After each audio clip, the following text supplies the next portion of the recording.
revering Him, various themes about the blessings of Allah, a lot of emphasis on shukr and gratitude. But the ayah that I picked is from the last portion of Surah An-Nahl, which we'll recite tonight. And that last portion, after a long few ayat about shukr and gratitude and other qualities, Allah Azza wa Jal speaks about Ibrahim alayhi salam. And there's certain qualities He talks about, certain principles from the life of Ibrahim alayhi salam. One of those ayahs that I picked is that Allah Azza wa Jal, addressing the Prophet sallallahu alaihi wasallam, says, "Ud'u ila sabili rabbika bil hikmati wal maw'izati al hasanati wajadilhum billati hiya ahsan." There are three fundamental principles that are placed when you call people towards Islam. Three qualities. And it's in the context of Ibrahim alayhi salam's a discussion about him. So these are three principles we learn from him. And we'll actually see a practical demonstration of these three principles in the coming ajza. So for example, in Surah Maryam, his conversation with his father. For example, at the end of Surah Al-Hajj, and other places where we'll find Ibrahim alayhi salam practical demonstrations of these principles. But for now, it's just the principles, no examples. And the three principles are, Ud'u ila sabili rabbika, call to the way of your Lord, bil hikmah, with hikmah. Now hikmah is to be understood because we usually call hikmah as wisdom, and we think of wisdom as someone who's calm and old, and that's hikmah.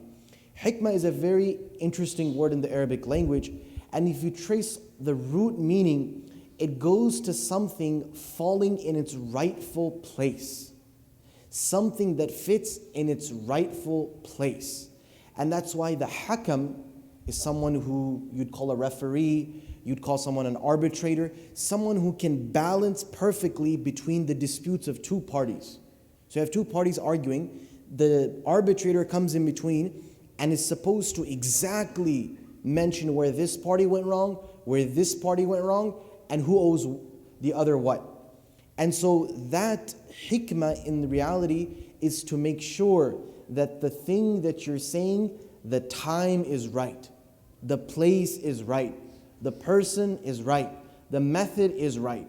And that's usually learned as you get older. That's why we associate hikmah with old age. We say this person is very wise because they're older, because they've gone through more disputes, more relationships, more encounters. So they've learned from their mistakes and they know how to deal, when to go soft, when to go hard. The point being that knowing a person's circumstance, that's part of hikmah, and that's a principle of da'wah. So when you're working with someone, hikmah has to be there. You have to take these things into account.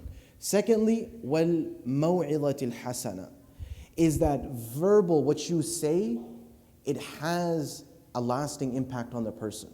Maw'iza means admonishment, someone who is convincing you, someone who's telling you to leave something, or encouraging to do something. That's why we say wa'adh, which is used for the Jumu'ah, etc. We say it was a wa'adh, meaning it was an admonishment.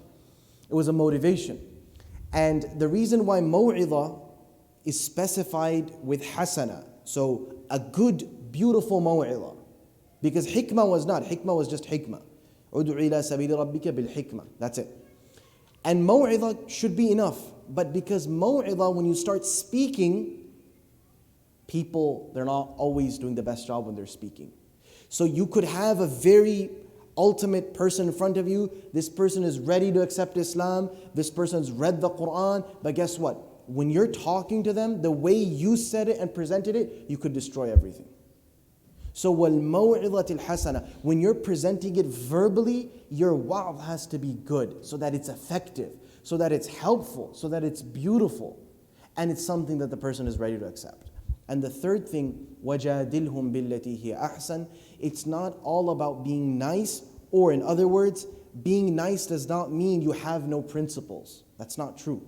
So mujadala, actually argue and debate, but billati hiya ahsan, but in a better way. So when you're actually putting forth an evidence, an argument, logic, it should be done in a good way, not in the way, and the context is the mushrikeen of Mecca, the way their mujadala, the way their debate is, don't fall to their standards. Your standard is higher.